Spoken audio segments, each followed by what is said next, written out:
मन के नाना रंग हैं, छिन छिन बदले सोए। एक रंग में जोर है, ऐसा बिरला कोय। मन के अनेक रंग हैं। रंग का मतलब भावना। अनेक भावनाएं हैं। छिन छिन में मन बदलता है। जो एक रंग में रहे, एक भावना में रहे, ऐसा बिरला होता है। जीवन में अस्थायित्व हर बात के लिए, जिसके व्यक्तित्व में अस्थायित्व है, उसका सब काम स्थिर होता है। जैसे मित्रता स्थिर होती है उसकी। किसी चीज का परित्याग वो तभी करता है जब देखता है कि यह अनुचित है। थोड़ी मोड़ी बातों को लेकर के वो बदलता नहीं। जहां पर संबंध है वहां भी स्वभाव का अंतर है। पत्नी से, बच्चे से, समधी से, भाई से, मातहत और अफसर से, हर जगह जहाँ संबंध है वहाँ स्वभावों, रुचियों, गुणकर्मों का अंतर है। विवेकवान उसको संभाल के रखता है। थोड़ी थोड़ी बात को लेकर के आलोचना, फिर ये अच्छा लक्षण नहीं। सह लेना, संभाल लेना।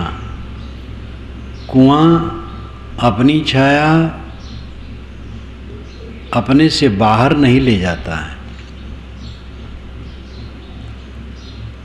कुआं में सदैव छाया अंदर ही रहती है, कुआं की छाया।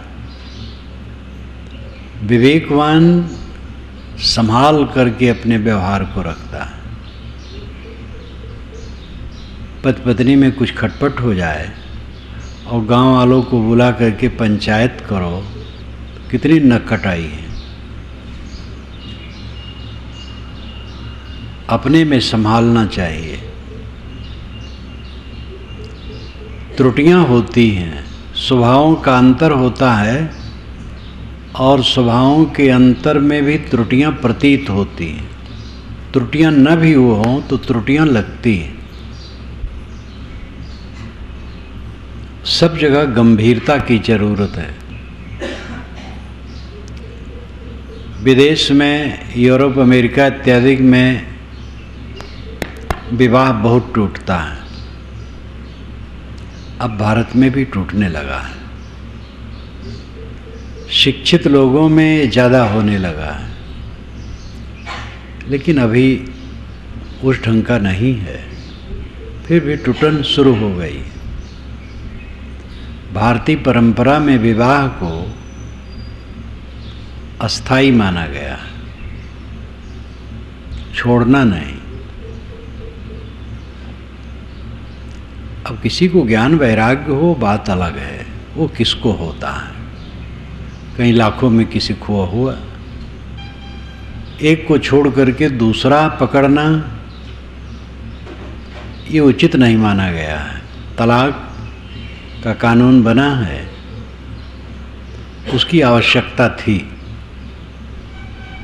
वैसे तलाक का पता वेदों से ही नहीं लगता है। भारतीय परंपरा का मूल ग्रंथ वेद है और ऋग्वेद पहला है, लेकिन कहीं तलाक का पता नहीं। पति पत्नी का संबंध जीवन भर के लिए अस्थाई, ये बहुत बड़ी बात है। कुछ क्लेश है, ऐसे पुरुष भी होते हैं और ऐसी स्त्री भी होती है कि जो बहुत कुआचरण में रहते हैं और वहाँ पर छुटकारा के लिए कानून चाहिए था। वो कानून बन गया है, लेकिन कानून में बड़ी अड़चनें डाल दी गई हैं, बड़े व्यवधान कर दिए गए हैं, जल्दी तलाक ना हो। और जब आदमी की प्रवृत्ति हो जाएगी तो कानून अलग धारा रहेगा, तो टूटन तो होगी ही। पति पत्नी का संबंध भी स्थिर हो, छोड़ छोड़ करके फिर परिवर्तन ये अच्छा नहीं। ऐसे कहीं भी हो, अस्थायित्व की जरूरत है। समझदार और संयत व्यक्तियों के घर में नौकर पुस्त दर पुस्त रहते हैं। पिता नौकर था, अब लड़का नौकर है, उसके आगे उसका लड़का नौकर है। ऐसा अच्छे घरों में देखा जाता है। आपस में शिकायत न होने ही से ये यात्रा लंबी होती है, और ये समझदारी का लक्षण है। मित्रता की थोड़ा मन में न बना और निंदा करने लगे, ये कोई समझदारी नहीं। काम जहाँ करते हैं, कराते हैं, उसमें स्थायित्व होना चाहिए।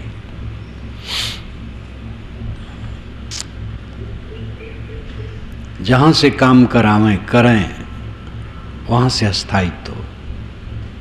हर जगह स्थायित्व की आवश्यकता है, और जब व्यक्तित्व में स्थिरता होती है तो हर जगह उसका प्रभाव होता है। जो क्षणिक बुद्धि वाले हैं, क्षणे रुष्टे क्षणे तुष्टे रुष्टे तुष्टे क्षणे क्षणे, उनका जीवन विखंडित होता है, असंतुष्ट होता है। केवल अध्यात्म में नहीं, जीवन के समस्त व्यापारों में, समस्त व्यवहारों में और व्यापार में अस्थायित्व होना चाहिए। साझेदारी में कोई व्यापार शुरू किया, धोखा दिया एक दूसरे को, इससे उनकी साख खत्म हो जाती है। लोभ, क्रोध, अहंकार, ये सब संबंध को बिगाड़ते हैं। आमदनी काम भर की होती रहेगी, मधुरता की जरूरत है। धन धन नहीं है, जन धन है।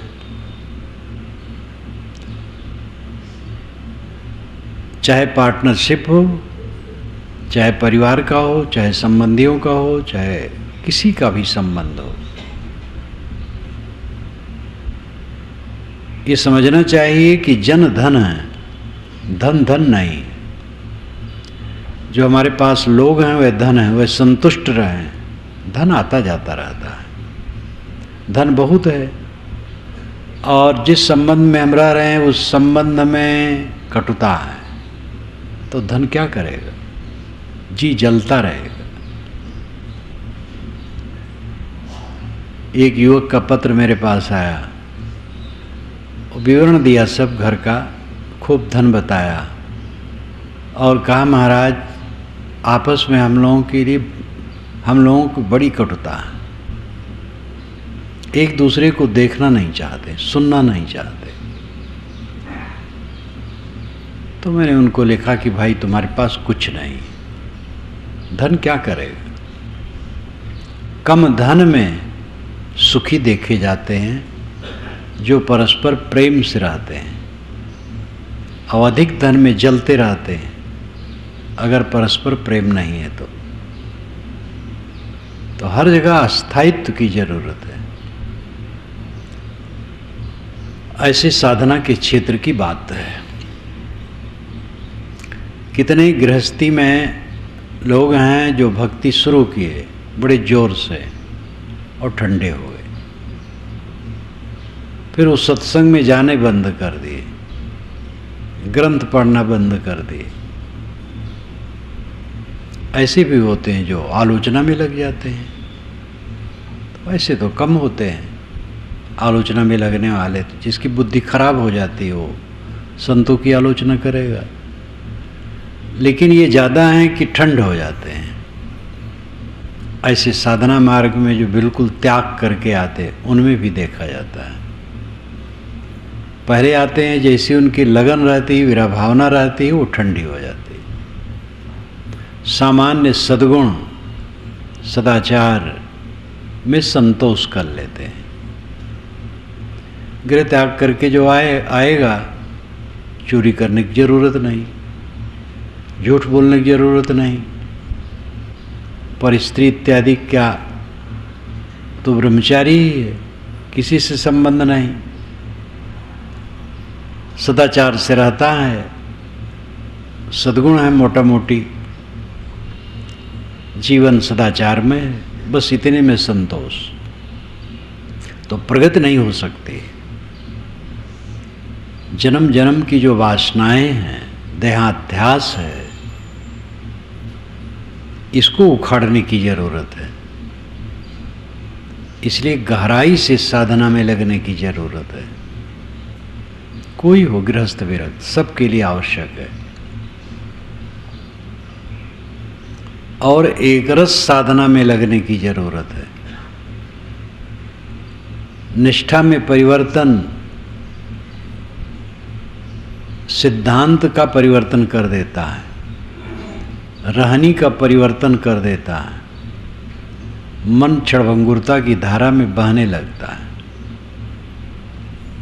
निष्ठा में अस्थायित्व, विचारों में अस्थायित्व, सिद्धांत में अस्थायित्व, रहनी में अस्थायित्व, ये अच्छे व्यक्तित्व का लक्षण है। मन के नाना रंग हैं, छिन छिन बदलत सोए, एक रंग में जो रहे ऐसा बिरला कोई। एक रस वृत्ति, पारखी संत प्राय कहते एक रस वृत्ति। रहनी की एक रस वृत्ति बनाओ, एक रस एक समान, जीवन भर एक समान रहनी में चलो। खान पान, व्यवहार, बर्ताव, लेन देन, संबंध और आंतरिक सद्गुण, सब में एक रसता, एक रस भाव होना चाहिए।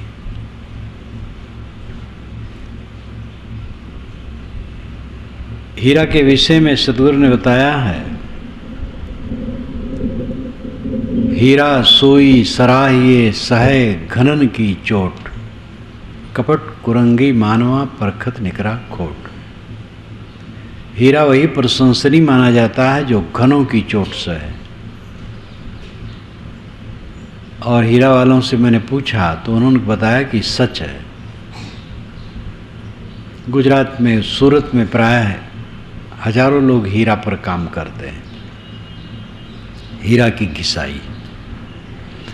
वहाँ जब जाता हूँ तो मिलने वाले युवक अधिकतम कहते, साहब हीरा घिस रहा हूँ, हीरा के कारखाने में नौकरी।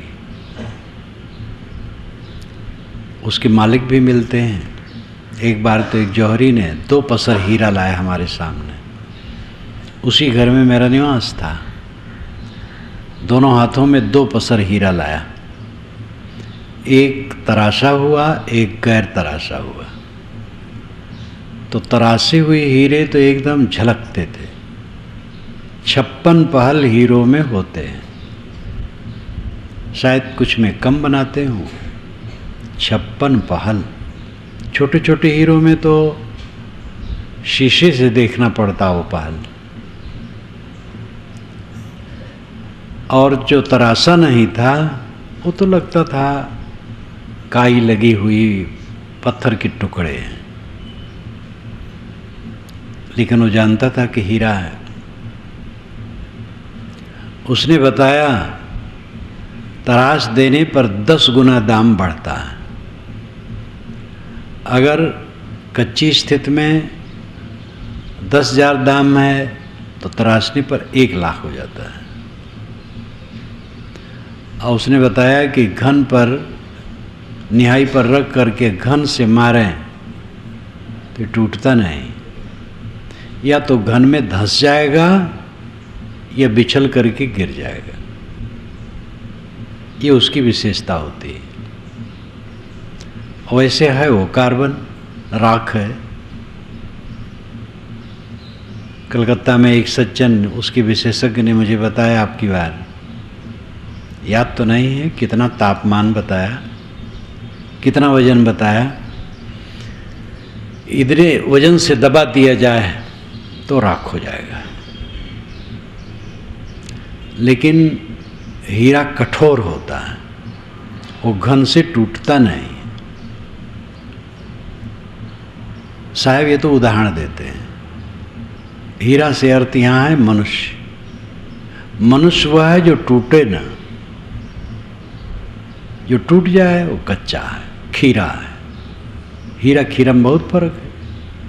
खीरा तो हाथ से तोड़ दो पट दे टूट जाएगा, और हीरा घन से भी नहीं टूटता है। असली व्यक्तित्व की पहचान है उसमें भक्ति में स्थायित्व, वैराग्य में स्थायित्व, सदाचार में स्थायित्व, सिद्धांत में स्थायित्व, रहनी में स्थायित्व, क्षण क्षण रंग बदलना, आदर के वचन जिनके लिए कहना चाहिए उनके लिए अनादर के वचन कहने लगते हैं लोग। सभ्यता की परवाह ही नहीं करते। ऐसा व्यक्तित्व सबकी नजरों में गिरा हो जाता है।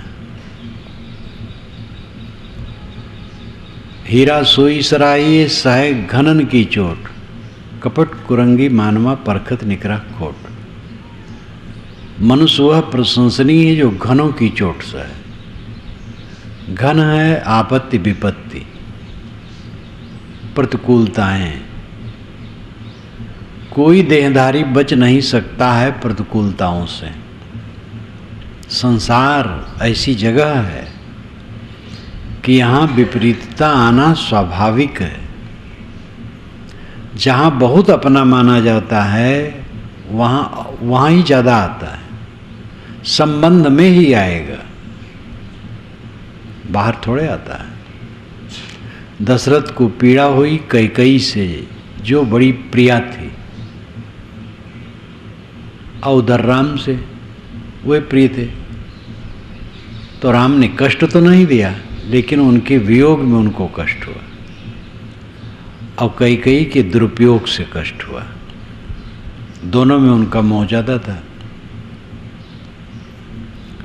कहीं भी कष्ट होता है, कहीं विपरीतता आती है, अपनों में आती है। राजनीतिक पार्टियां हैं, दूसरी पार्टी वाले किसी पार्टी का नुकसान नहीं कर सकते।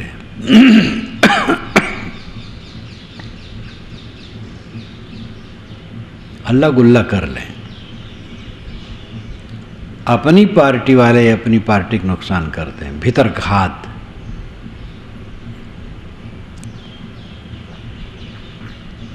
इसी प्रकार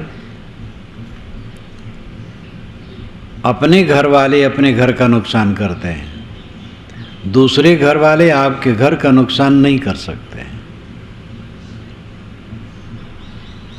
हमारे जीवन में बंधन कोई दूसरा नहीं बना सकता है, हम बनाते हैं। अपने मन को किसने बिगाड़ा? हमने अपने मन को बिगाड़ा है। हमारे मन को दूसरा नहीं बिगाड़ सकता है। दूसरा कटु कह दे हमारा मन बिगड़ जाए, उसमें हमारी कमजोरी है। जो कटु कहता है कहने दो, उसका विचार है, उसकी योग्यता उतनी है, उसकी अकल उतनी है। हम दुखी क्यों? सबके मुंह को बांध करके आप पवित्र रहनी में नहीं रह सकते हो। कोई कुछ कहे, किसी स्थिति में अपने में विचलन ना आए, ये व्यक्तित्व का लक्षण है। ऊंच नीच सारी स्थितियां सह लेना और दृढ़ रहना, भय रहित, प्रलोभन रहित जो रहता है उसकी ही रहनी स्थिर रहती है। जो भय युक्त है स्थिर नहीं रह सकता, प्रलोभन है तो नहीं रह सकता है। प्रलोभन प्राय होता है और कहीं कहीं भय भी होता है। भय के कारण भी लोग सन्मार्ग छोड़ देते हैं, अधिकतम प्रलोभन के कारण छोड़ते हैं। कच्चा मन, खाने बैठे और लगा कि जितना खाना चाहिए हो गया, लेकिन प्रलोभन, कुछ चोक चटकार की चीज़ें मिली हैं और खा लिए, और फिर पश्चाताप। प्रलोभन के पश्चात पश्चाताप के अलावा और कुछ नहीं। प्रलोभन से आदमी डगमगा जाता है। एक अफसर जीवन भर घूस नहीं लिया था। ये 70 वर्ष पुरानी घटना है। एक बड़े अफसर ने ही मुझसे बताया था। मुझसे क्या बताया था, दूसरों से बात कर रहा था, मैं तो बच्चा था, सुन रहा था। घटना और पुरानी थी, मैं भी बैठा था। उन्होंने कहा कि जीवन भर उसने घूस नहीं लिया। सेवा मुक्ति का समय था, कचहरी की बात थी, तो एक मुवक्किल से उसने पैसा ले लिया और कागज में कुछ हेरा फेरी किया। पकड़ा नहीं गया, काम कर दिया। लेकिन जितने लोग थे, अफसर या क्लर्क, सबको पश्चाताप हुआ उसके लिए। जो लेते हैं घूस वो तो लेते ही। ऐसा आदमी जो जीवन भर नहीं लिया हो, अंत में ले ले, कितना पैसा रहेगा, पैसा आएगा जाएगा, तो भटक गया अंत में और घूस ले लिया। जब तक अपने में दृढ़ता नहीं होगी, प्रलोभन होगा, वो अपने में स्थिर नहीं हो सकता है। कांट नाम के एक दार्शनिक हुए हैं पश्चिम देश में। वह हल्के वदन के, विवाह उन्होंने नहीं किया और 60 मील या कोस से बाहर जीवन में कभी नहीं गए कि जो यहाँ है वही वहाँ है, कहाँ जाऊँ, क्या देखूँ। इतना चुस्त दुरुस्त वो महापुरुष था कि घूमने जब निकलता था तो लोग अपनी घड़ी की सुई मिलाते थे। टाइम, बिल्कुल टाइम पर निकलते थे, हर काम टाइम पर। शुद्ध बुद्धिवाद कांट की बड़ी पुस्तक है, मैंने उसमें बहुत हिस्सा पढ़ा है। शुद्ध बुद्धिवाद हिंदी भाषा के अनुसार उसका नाम है। तो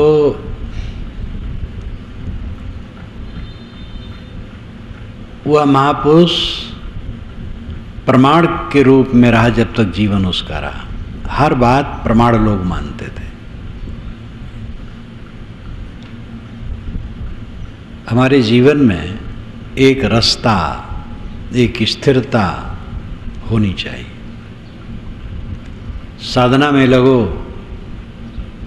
नियम बना लो, रोज अकेले में बैठोगे, रोज कैसे नहीं समय मिलेगा। आप स्वयं निरीक्षण करें, 24 घंटे में बकवास में कितना समय बिताते हैं, बिला काम का काम, बिला जरूरत की बात करते हैं। समय नहीं मिलेगा, समय किसके पास नहीं है। भयंकर असावधानी है जो कहता है हमें समय नहीं मिलता, झूठ बोलता है। सबको समय है। पक्का निश्चय कर लो कि रोज समय निकालेंगे, बन सके 2 टाइम निकालो, सुबह शाम, नहीं तो 1 टाइम। 24 घंटा बीत जाए और अकेले में न बैठो, बहुत बड़ी असावधानी है। अकेले में बैठो, स्वाध्याय, चिंतन और ध्यान, इन तीनों में से कुछ करो। स्वाध्याय, वैसे स्वाध्याय का अभिप्राय भी हो सकता है स्व का अध्ययन, आत्मचिंतन, लेकिन चिंतन एक अलग विषय है। स्वाध्याय सदग्रंथों का अध्ययन, ज्ञान भक्ति वैराग प्रसंगों से परिपूर्ण ग्रंथों का अध्ययन स्वाध्याय है। ये दर्पण की तरह है सदग्रंथ। पढ़ो और अपने स्वभाव और चेहरे को परखो। सदग्रंथ पढ़ो और चिंतन करो। वास्तविकता पर विचार चिंतन कहलाता है। एक दिन मैंने कहा था, एक होता है मनोविलास, दूसरा होता है चिंतन। मनोविलास कहते हैं मन की कल्पनाओं में तैरते रहना। जवानी, सौंदर्य, धन, प्रभुता, पद, प्रतिष्ठा, भोग विलास, ये सब की कल्पना में डूबे रहना।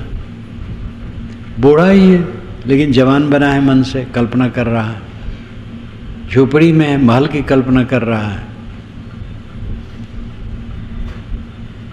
तो ये जो मनोविलास है ये महाविनाशक है। और चिंतन वास्तविकता पर विचार है। क्या तथ्य क्या है? शरीर है क्या? हड्डी की झोपड़ी, टट्टी पेशाब भरी, नसों में रक्त बहता है। चाम विवेक से हटा दिया जाए तो अंदर में क्या है? चाम सबको ढके हुए है और फिर उसमें उत्तेजना, विकार, यही सब भरा है। आत्मा असंग है, अकेला है, जीव के साथ कुछ नहीं। सब आने जाने वाली चीजें हैं। अपने अकेलेपन पर ध्यान दो। विदेह स्थित की भावना करो। देह छूटना है पक्का, कोई बचने वाला नहीं। अब अचानक जाता है। देहातीत भावना को साधो मन में। मान लो देह खत्म हो गई है तो क्या रहा? पुत्ता मत्य धनम मत्य। पुत्र मेरा है, धन मेरा है। बाल बुद्धि वाला इस प्रकार सोच करके चिंतित होता। अत्ता ही अत्तनोन्नति, कुतो पुत्तो कुतो धनम। आत्मा है का तो ये शरीर ही नहीं है तो पुत्र धन कहाँ अपने होंगे? अपना माना हुआ शरीर ही अपना नहीं है तो पुत्र धन कहाँ अपना? देखने भर का है। धन तो उतना ही काम देता है, खाने पीने, पहनने ओढ़ने, रहने बसने, ये हो गया, उतना काम देता है। बाकी दिखावा है। ये मेरे हैं, इतना ऐश्वर्य है, एक दिखावा है। और एक चित्त में छलावा इसमें पैदा होता है और यही भटकाव का कारण है। इस भटकाव को समझो। पदार्थों में, प्राणियों में, परिस्थितियों में अपने को जोड़ने से जो गर्मी आती है वही भटकाव है और धोखा है, पूरा धोखा है। दादा गए, बाबा गए, सब चले गए, बड़े बड़े ऐश्वर्यवान चले गए। अपने को बड़ा भोगी, बड़ा विलासी जो मानते थे, बड़े सुकुमार, बड़े रजोगुड़ी, सब चले गए और चले जाते हैं। विदेह अवस्था को सोचो। बैठो और सोचो, देह खत्म हो गई है, मैं अकेला हूं। कौन सा ताप होगा मन में? यही होना है आजकल में, बस ज़्यादा समय नहीं, खट से टाइम आ जाएगा, पता नहीं लगेगा। जिसका मन आत्मलीन है वही निर्भय है। जो अंतिम में होने वाली स्थिति है उस पर सोच करना चिंतन कहलाता है। पदार्थों के तह में क्या है? सारा निर्माण कणों का जोड़ है।